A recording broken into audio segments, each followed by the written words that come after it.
Hola, esto es Radio Sefarad y estas son las noticias comentadas por Jorge. ¿Qué hay? ¿Qué tal, Alejandro? Titulares de hoy. 2 nuevos ataques terroristas en los territorios, uno por atropello y otro con disparos desde un coche en movimiento. Trump reducirá la financiación de organismos internacionales en los que Palestina sea miembro de pleno derecho, como la ONU. Tribunal Militar de Hamás condena a 8 miembros de Al-Fatah por recopilar información de inteligencia en Gaza. España. Dejan en libertad provisional a 2 miembros de una célula yihadista cuyo jefe era un topo de la policía. Tras las noticias hablaremos de la agenda cultural. Ahora comentamos la noticia del terrorista palestino que abrió fuego desde un vehículo en movimiento contra tropas israelíes desplegadas en un puesto de control ubicado en el centro de Cisjordania, en los territorios en disputa, durante la noche del miércoles. Los soldados respondieron el fuego, hiriendo al agresor, que recibió atención médica en el escenario del ataque. Dentro del vehículo se encontró una metralleta de fabricación casera. Horas antes, el ejército abatió a otro palestino que atropelló intencionalmente una parada de autobuses al norte de Jerusalén. Al revisar el vehículo, los soldados encontraron que el palestino fallecido estaba armado con un cuchillo. Bueno, 2 atentados que no lograron las víctimas que perseguían. Sí que hubo muertos en el segundo de los atentados, del que contamos, que fue el primero cronológicamente, que con un atropello contra un coche, pero aparte es tan estúpido matar gente, y es mucho más estúpido matarlo cuando hay medidas de seguridad, porque en el caso de este hombre que va con el coche y se empotra contra la parada de autobús para atropellar gente, había estos volardos puestos por seguridad, con lo cual no atropelló a nadie.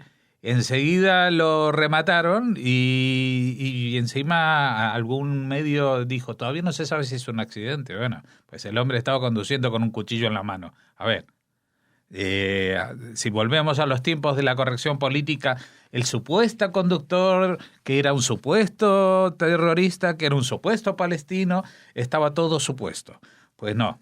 Yo digo que no, que era alguien con la intención de matar, pero tan estúpido que no siquiera tenía paciencia de buscar un objetivo que pudiera hacerle daño a alguien, y lo único que ha logrado es eso, matarse a sí mismo.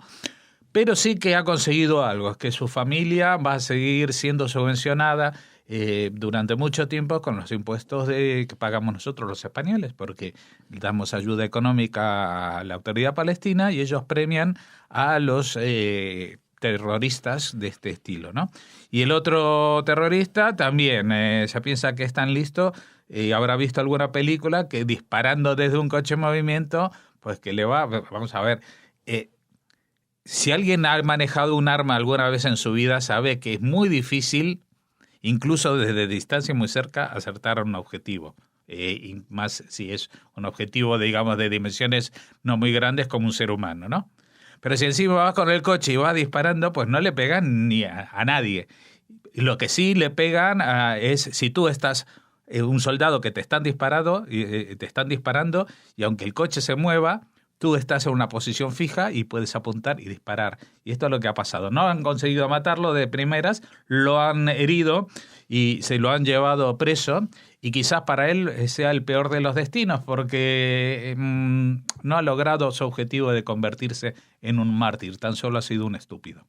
Según ha trascendido, el gobierno de Donald Trump está preparando órdenes ejecutivas para reducir de forma drástica el apoyo de Estados Unidos a Naciones Unidas y otras organizaciones internacionales. Al parecer, Estados Unidos cortará toda financiación a agencias de la ONU y organismos que tengan a Palestina como miembro de pleno derecho o que tengan programas que financien abortos, entre otros criterios. Una de las órdenes pide reducir al menos un 40% el resto de fondos que el país destina a organizaciones internacionales como Naciones Unidas, de la que Estados Unidos es el principal contribuyente. Sí, bueno, la gente se está tirando de los pelos porque, bueno, Trump está haciendo lo que dijo que iba a hacer. Y esto pone muy nerviosos a los que ya se han visto afectados y a todos los demás que ha prometido meterse con ellos y que todavía no le ha dado tiempo en 6 días para hacerlo. Pero parece que va con toda la intención de hacerlo.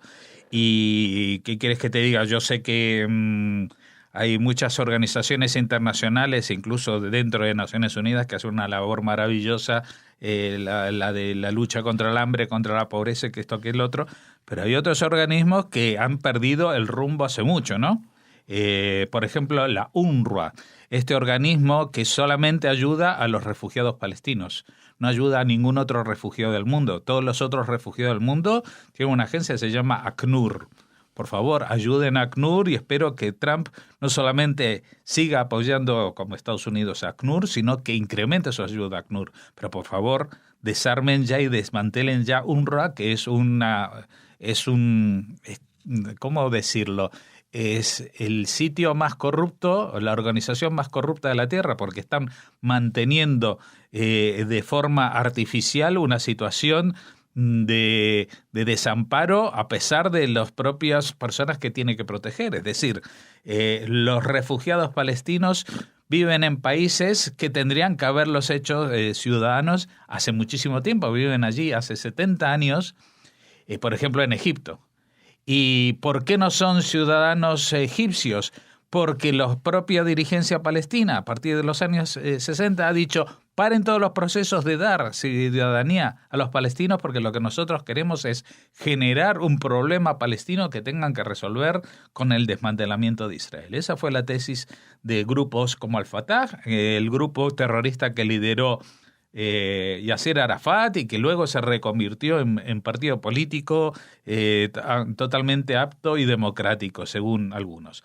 Bueno, la UNRWA no tiene sentido para los palestinos y no tiene sentido de seguir subvencionando a unos señores que viven del cuento. Hablo de los funcionarios que reciben unos sueldos multimillonarios porque trabajan para un organismo de Naciones Unidas, tienen todas las condiciones sociales y llevan años trabajando en eso. Y no solamente los funcionarios belgas o franceses, que esto que lo otro, sino, por ejemplo, maestros que trabajan en escuelas de UNRWA en Gaza y cuyos libros de textos llaman a la destrucción no solamente de Israel, sino al asesinato de todos los judíos allí donde estén. Y esto con libros impresos con dinero de Naciones Unidas. Entonces, ¿qué pasa? ¿Estados Unidos tiene que seguir subvencionando eso? ¿Francia tiene que seguir subvencionando esto? ¿España tiene que seguir subvencionando esto?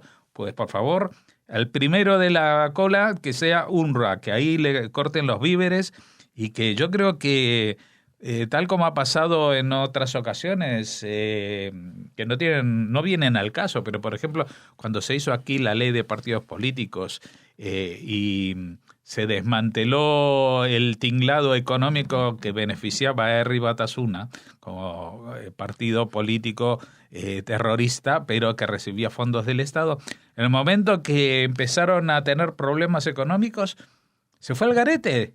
ETA se fue al garete. Cuando tienen problemas económicos ya no existe ni terrorismo, ni ideología, ni nada. Esto es lo que tienen que hacer, asfixiar económicamente a los grupos terroristas y a las organizaciones que alientan, subvencionan, apoyan, que esto que lo otro, pero siempre con mucho dinero de por medio y especialmente americano. Un tribunal militar de la Franja de Gaza ha condenado este miércoles a 8 miembros de Al-Fatah por recopilar información de inteligencia y dañar los intereses del pueblo palestino. Los condenados, identificados únicamente por sus iniciales, son miembros de las fuerzas de seguridad de la Organización para la Liberación de Palestina. 3 de ellos han sido sentenciados cadena perpetua con trabajos forzosos. Las tensiones entre Al-Fatah y Hamás han ido en aumento en las últimas semanas, incrementadas por la crisis eléctrica en el enclave, si bien las facciones acordaron la semana pasada formar un nuevo gobierno de unidad. Sí, bueno, el anuncio de la semana pasada de formar un nuevo gobierno de unidad, la verdad que ya es un chiste que se repite más que el ajo. Simplemente que cada mes, cada 2 meses dicen, pues ahora vamos a hacer un gobierno de unidad. Jamás lo han logrado Y jamás lo han intentado, no es que no lo han logrado, no lo intentan, lo dicen para la galería y lo dicen para los donantes de los países árabes y de los países occidentales que todavía se creen el cuento de que la dirigencia palestina quiere crear un Estado palestino. Que no, señores, que el negocio está en no crear un Estado palestino, en seguir exigiendo un Estado palestino, pero que no se cree, porque si se crea se acaba el chollo. Se acaba el chollo y se acaban las cuentas súper multimillonarias en Suiza. Por cierto, otro ejemplo de la democratización del pueblo palestino, esto de que los miembros de Hamas juzgan a los de Al-Fatah sin ninguna garantía, por supuesto, los condenan a cadena perpetua, a trabajos forzosos. Evidentemente, nadie va a protestar por los presos palestinos en manos de Hamas. ¿Dónde están las protestas por los presos palestinos en manos de Hamas? A nadie se le ocurre, porque eso se entiende como que no es un asunto que deba ocupar a las mentes progresistas, solamente ocupa a las mentes progresistas cuando hay un judío de por medio. Las pruebas señalaban que tenían fuertes vínculos con el terrorismo yihadista, pero este miércoles los 2 detenidos el pasado 28 de diciembre en Madrid han sido puestos en libertad provisional. Lo que por aquel entonces no se sabía es que el topo de la policía, conocido como Lolo o José, ideó la trama que acabó con ese arresto. Así lo confirma el auto emitido por la Audiencia Nacional. Algunos medios han afirmado que la motivación de Lolo era recibir compensaciones económicas a cambio de información sobre la presunta célula yihadista de la que, al parecer, era cabecilla.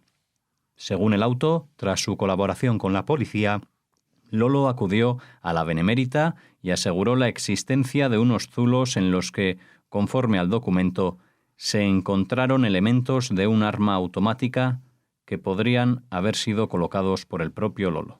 Bueno, voy a explicar la noticia. Hoy ha aparecido en todos los telediarios porque es algo bastante llamativo. Lucha antiterrorista en España, pues están las fuerzas de seguridad muy atentas a lo que pueda pasar. Pues tienen un confidente. No tienen un confidente, tienen miles de confidentes, pero aquí tienen un confidente, un joven español con vínculos con el mundo musulmán, y entonces a cambio de ciertas compensaciones económicas él le va soltando información. Pero ve el negocio, dice, claro, es que si yo le suelto a aquel, está leyendo libros raros, aquel entra mucho en internet, pues eso vale poco. Pero si yo les doy el dato de una célula yihadista armada con armas, pues esto a mí, yo me forro de esta. Pero ¿dónde consigo yo una célula yihadista? No hay problema. Me la monto yo, la denuncio y cobro. Esto es lo que ha hecho Lolo. Y vamos a ver, lo ha hecho con bastante bien, porque no solamente ha convencido a la policía y a la Guardia Civil, sino que para finales la gente recordará que el 31 de diciembre salió el nuevo ministro del Interior diciendo hemos logrado evitar un ataque yihadista real porque tenían armas. Nosotros lo dimos en Radio Sefarad de esto. Una célula de 2 personas que tenían cargadores, que tenían balas, que tenían unos vídeos. Pues los vídeos los firmó el propio Lolo. Pues agarró a estos 2 infelices, les comió la oreja diciendo vamos a dar el golpe del siglo, vamos a convertirnos en los mártires de no sé qué, les dio el argumento de cómo presentarse y ahí aparecían con los cuchillos y con las armas, que esto que el otro, y después cuando tenía ya toda la célula yihadista montada, va y se la vende a la policía, le dieron la pasta.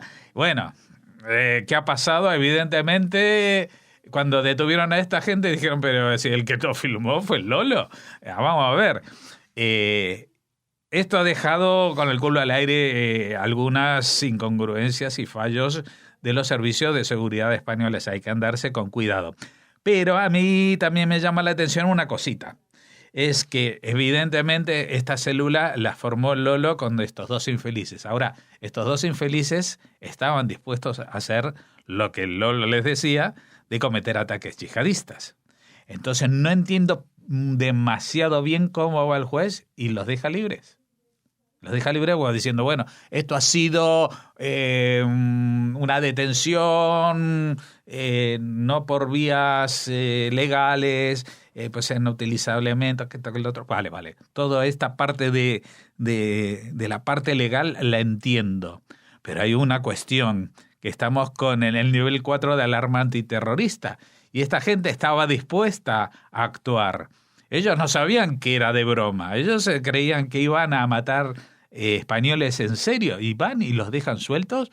Pues, juez Pedraz, habrá que rebuscar un poquito más en la literatura jurídica para encontrar alguna forma de que esta gente no ande suelta por la calle. No se los puede soltar a dos personas que han jurado entre ellos matar a españoles y soltarlos como porque la detención se ha hecho no con todas las garantías constitucionales. Aquí estamos hablando no de gente que pretendía estafar, no de gente que pretendían entrar en la casa y robarle a alguien de no sé qué, ni siquiera gente que pueda pegarle a otra, sino gente que estaba dispuesta a matar. Y cuando digo matar, señor juez Pedraz, puede ser alguien muy lejos o puede ser su propio hijo o hija si es que la tiene. Así que, por favor, por la salud de todos los españoles, habrá que buscar la vuelta para que, y los jueces tienen muchos mecanismos para hacerlo, para que la gente que ha prometido, jurado matar a los españoles no estén sueltos en nuestras calles.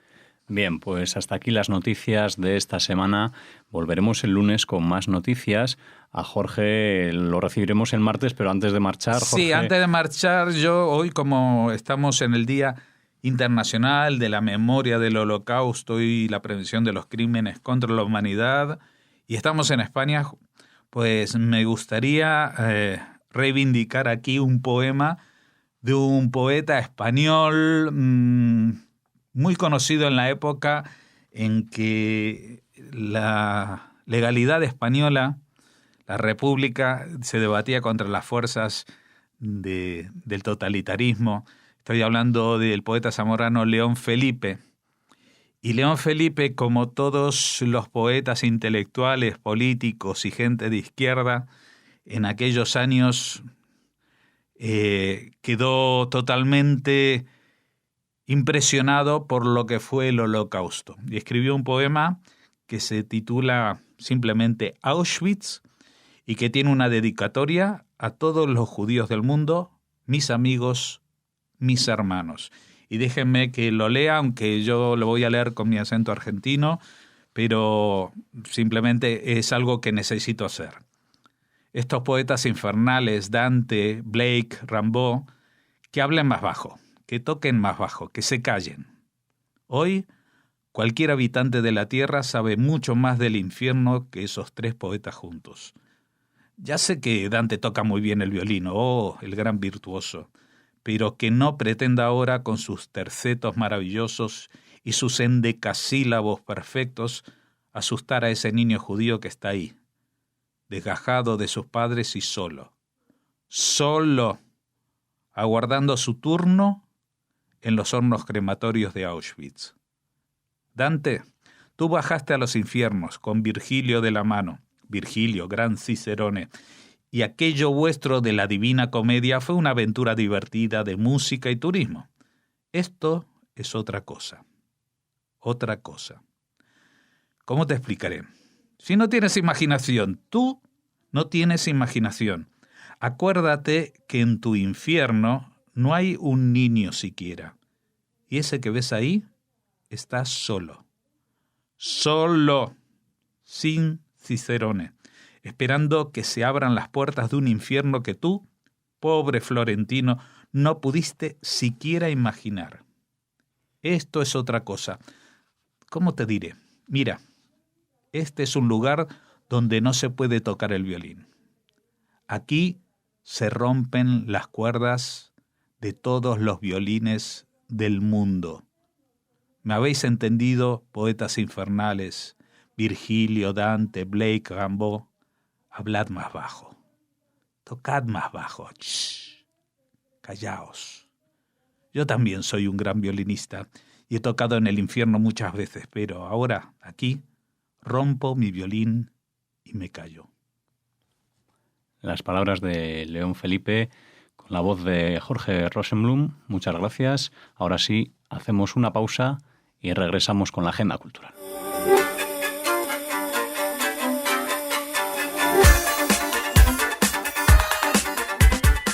Vamos ahora con la agenda cultural. Vamos con Raquel. Hola, ¿cómo estás? Hola, Alex, muy bien. Espero que también estén bien nuestros oyentes. Así lo esperamos. Vamos con la agenda cultural y cuéntanos qué nos traes para hoy, aunque sabemos que seguimos hablando de este Día Internacional de la Memoria del Holocausto. Claro, según a qué hora nos oigan, ya es el día 27 de enero, ese día internacional al que te refieres, ese día que se conmemora en todo el mundo, y seguimos hablándoles de esas conmemoraciones, por ejemplo, la que se ha producido en el Parlamento Europeo, en el que eurodiputados, representantes de las comunidades judías en Europa y otras personalidades se reunieron el 25 de enero para recordar a los 6 millones de judíos que murieron a manos de la Alemania nazi en la Segunda Guerra Mundial. El presidente de la Cámara, Antonio Tajani, aseguró que recordar la peor tragedia de la historia europea es crucial si queremos evitar repetir los mismos errores. Tajani expresó su preocupación por la persistencia de los crímenes de odio contra los judíos hoy en día y por la disminución de la población judía en Europa. Subrayó la importancia de recordar los terribles errores del pasado para no olvidar que Europa siempre ha podido extraer lecciones de la historia para un futuro basado en la libertad, la democracia y el respeto de la dignidad humana. Por su parte, el presidente del Consejo Judío Europeo, Moshe Kantor, afirmó: «Nosotros, judíos europeos, queremos permanecer en Europa y serle fiel como siempre hemos sido». Y añadió: «Contamos con Europa para seguir mostrando su lealtad a la idea de que los judíos tienen un futuro aquí». La embajadora de la UNESCO para la educación sobre el Holocausto, Beate Kalsfeld, que investigó los crímenes de los responsables nazis aún vivos y ayudó a llevarlos, a algunos de ellos, ante la justicia, habló de la transformación de Alemania en los años que siguieron al Holocausto en una nueva nación, un nuevo país, una nueva alma. Advirtió sobre el resurgir del racismo y la xenofobia en reacción a la crisis migratoria y dijo: «Cada uno de nosotros debe ser vigilante y comprometerse a un compromiso cívico». Bueno, pues ahí queda ese recuerdo a las víctimas del Holocausto desde el Parlamento Europeo. Y volvemos y nos situamos ahora en nuestro país para seguir hablándoles de estos actos en ciudades españolas. En este caso nos vamos a Cáceres. Allí el Centro de Educación de Personas Adultas Maestro Martín Cisneros organiza durante toda esta semana la Semana de la Memoria de las Víctimas del Holocausto, gracias a charlas y exposiciones que persiguen inculcar al alumnado enseñanzas sobre este capítulo negro de la historia y prevenir actos de genocidio y racismo en el futuro. Se trata de unos actos organizados en colaboración con la delegación en Extremadura de la Gran Amical de Mauthausen y otros campos y de todas las víctimas del nazismo en España. Nosotros, les recordamos, tenemos la suerte de contar entre nuestros colaboradores con la delegada en Madrid de esta importante organización, Concha Díaz Berzosa, a la que le mandamos un saludo desde aquí. Seguro que está implicada en todos estos actos de recuerdo y homenaje. Y bueno, el programa de actividades en Cáceres incluye una exposición en los pasillos del centro a lo largo de toda la semana, una muestra de libros, películas y documentales en la biblioteca del centro. Y también ha habido conferencias, pero como ya han pasado, no se las señalamos, pero bueno, orbitaban en el tema. Bueno, teníamos que señalar también a Cáceres como ciudad que también se ha unido y continúa todavía con esos actos en conmemoración de este día que se celebra ya hoy si nos escuchan el 27 de enero. Nos vamos a tu tierra, Alex. Vamos para el norte. Vamos a Bilbao. Muy bien. El ayuntamiento de esta ciudad ha condenado el Holocausto. Los grupos políticos del ayuntamiento de Bilbao han suscrito una declaración en la que condenan como expresión clara de la sociedad el horror y la crueldad del Holocausto que causó la persecución y el asesinato sistemático de millones de personas de todas las edades por parte del régimen nazi. Asimismo, el consistorio muestra su deseo en este día de recordar y honrar a todas aquellas personas víctimas del Holocausto, personas entre las que también se encontraban vascos y bilbaínos. El Ayuntamiento de Bilbao ha animado a la sociedad a apoyar cuantas iniciativas surjan dirigidas a mantener viva la memoria de quienes sufrieron el horror y la tragedia del Holocausto y del exterminio nazi. Muy bien, pues condenas también al antisemitismo desde Bilbao y conmemoración y actos de homenaje para todos los que perecieron, ¿no?, en ese acto, esa masacre. Les recomendamos a nuestros oyentes que recuperen todas las agendas culturales de esta semana, sí, que son muchas, o que pongan en el buscador su ciudad, sí, porque seguramente les va a aparecer la cita. Hemos pasado básicamente esta semana contigo, Raquel, en la agenda cultural, hablando de todos estos actos de conmemoración. Igual es un poco más complicado encontrar la ciudad en concreto que ustedes están buscando. Claro, ponen en el buscador su ciudad y les va a aparecer la cita con este Día Internacional. Radio Sefarat estará en el acto de Estado del Senado, se lo contaremos, pero antes de terminar la agenda cultural queremos darles cuenta de un curso promovido por el Ministerio de Educación, Cultura y Deportes, que nos habla también de Holocausto. Es una jornada sobre implicaciones educativas del Holocausto bajo el título Combatir la intolerancia y la violencia a través de la educación sobre el Holocausto. Comenzará este 1 de febrero y bueno, nos ha parecido interesante saber y comunicarles cómo se une el Ministerio también de esta manera a las conmemoraciones del Día Internacional de Memoria del Holocausto de este 27 de enero. Pues sí, un tema muy interesante porque las agresiones en el ámbito educacional cada vez son más frecuentes y merece la pena también incluir el tema del Holocausto ante estas vejaciones que sin duda pues no hacen más que separarnos y nosotros las condenamos. Así que gracias, Raquel, por ese curso, Alex, y por todas las demás datos de la agenda, y hasta mañana. Hasta el lunes. Bueno, hasta el lunes, claro, hasta el lunes. Ya estamos... Claro, hasta las noticias diferentes. Hasta las noticias diferentes de los lunes. Ya sin premio. Sigo aquí en Radio Sefarad y no quiero parar. Así, bueno, pues nada, entonces Shabbat Shalom para todos los oyentes de Radio Sefarad y nos vemos ya el lunes. Shabbat Shalom.